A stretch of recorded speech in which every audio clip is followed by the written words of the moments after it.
This is a quick video explaining the book that I wrote years ago uh, on tragic drama. It's available on Amazon. Uh,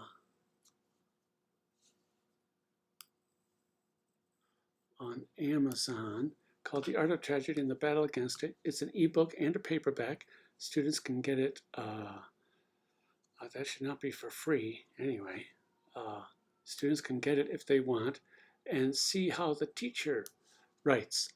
I bring this into the class because I want students to know that I've been through the whole process of researching arguments and cleaning up my arguments, making them clear and lucid, and also backing up my ideas with a lot of research.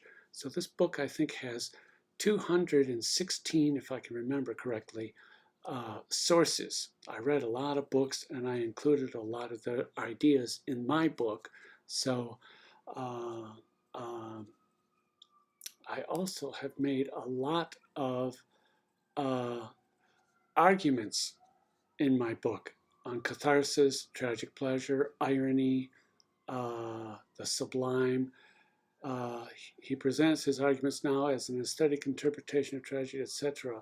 And I disagree with how other people have interpreted Greek tragedy or Shakespearean tragedy. So I've been in the business of making arguments, a lot of arguments, also cleaning them up, and also researching them. And I typed up my book properly according to the MLA guidelines, or actually the Chicago Manual of Style guidelines, but they're similar. Now, I want to point out here, if you slide over, students can get a free sample if they want. You can read it for free if you belong to Kindle Unlimited. You don't have to, or you can buy it. Paperback version is 10 bucks. But you can click here and get a free sample, and you can download my preface and introduction, and you can see how I write as a teacher if you want. Not required, but it's available. Okay? This book took me a long time to write. It's an extension of my master's thesis on irony in Shakespeare's tragic plays, and it took me about 10 years to clean it up, add more arguments to it, and do a pretty thorough job. So it is available. Here is an example of one of the pages in my book. And I wanted to bring this in to show you how I'm using ellipses and square brackets a lot. Here's a quote from Francis Bacon in The Advancement of Learning, blah, blah, blah, italicized title. The use of this faint history, i.e. the drama, that is the drama, i.e. is italicized, I italicize them, why they're Latin, has been to ever give us some shadow of satisfaction. See, that's my word, ever, added inside square brackets. Us is my word, added inside square brackets. And then I eliminated some words here, satisfaction in those points wherein the nature of things doth deny it. So I eliminated some words here, and I added 3 periods as an ellipsis. So, and you can see I've done it quite a bit. A lot of my quotes from other people, like Francis Bacon, very famous philosopher back in Shakespeare's day in London, England. So I've got all these old quotes, and in order for me to get them to fit in with my rhythm of sentences, I have to omit some words and add even small words like the inside square brackets, or of.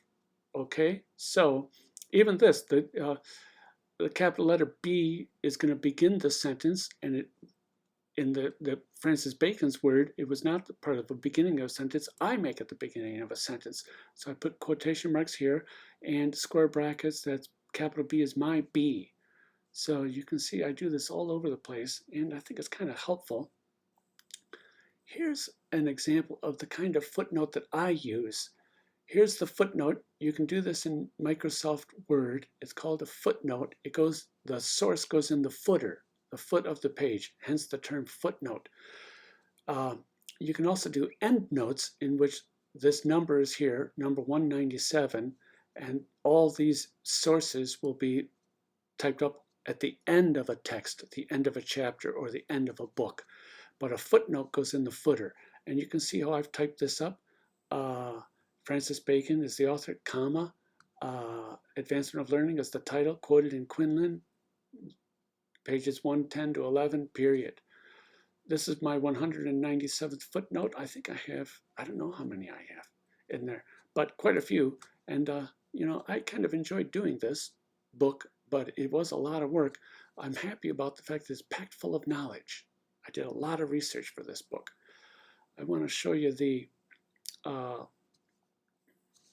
here's an example of my bibliography, which is my works cited page. A bibliography and works cited page are exactly the same thing, but you can see how I typed up mine a little bit differently. A lot of people here. I put the author's last name in small caps. Aristotle's in there, Walter Burkert, a lot of people. So I have been through the process of writing up very thick, complicated, thorough works cited pages, and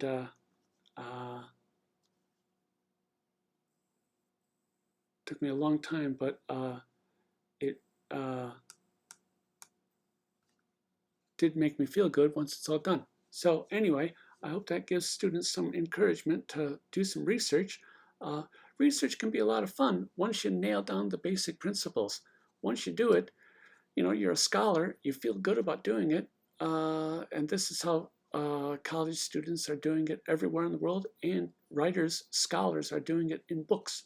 So anyway, talk to you guys later.